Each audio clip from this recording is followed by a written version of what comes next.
Shalom, peuple de Dieu, bienvenue à cette autre journée. Réjouis-toi de ton statut est notre sous-thème de ce jour.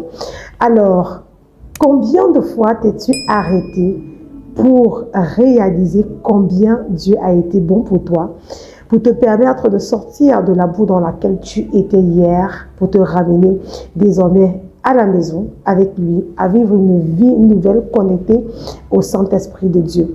Est-ce que tu as déjà pris du temps pour t'arrêter, pour regarder à l'identité nouvelle qu'il t'a accordée, pour regarder à chacune de ses grâces, à chacun de ses bienfaits qu'il t'accorde depuis le moment où tu as accepté le Seigneur Jésus-Christ dans ta vie comme ton Seigneur et Sauveur personnel? Est-ce que c'est un sujet de réjouissance pour toi?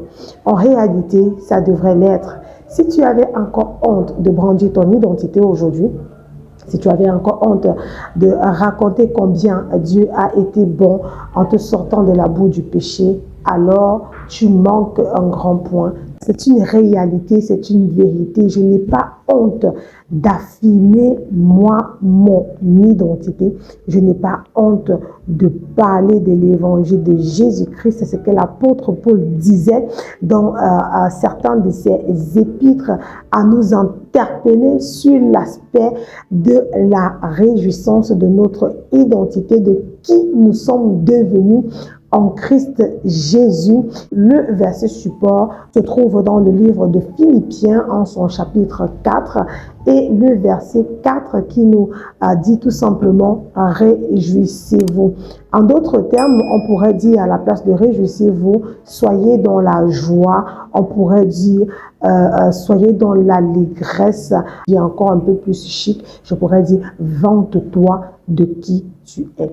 On a toutes les raisons de se réjouir dans le Seigneur, de se réjouir de la vie qu'il nous a donnée par le Christ Jésus-Christ, du sacrifice qu'il a fait à la croix afin de nous donner une vie nouvelle, une identité nouvelle, une nouvelle opportunité de bien faire, de mieux faire les choses pour la gloire de Dieu. On devrait se réjouir de faire partie de la communauté des saints.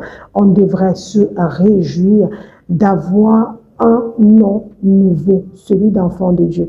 Ce n'est pas un nom anodin. Beaucoup de personnes peuvent se dire être enfants de Dieu, mais en réalité, nous ne devenons fils de l'adoption que dès le moment où nous avons accepté le Seigneur Jésus-Christ dans notre vie comme notre Seigneur et Sauveur personnel. Et si donc vous avez déjà franchi ce cap, pourquoi rester dans un climat de tristesse plutôt que d'entrer dans un climat de joie?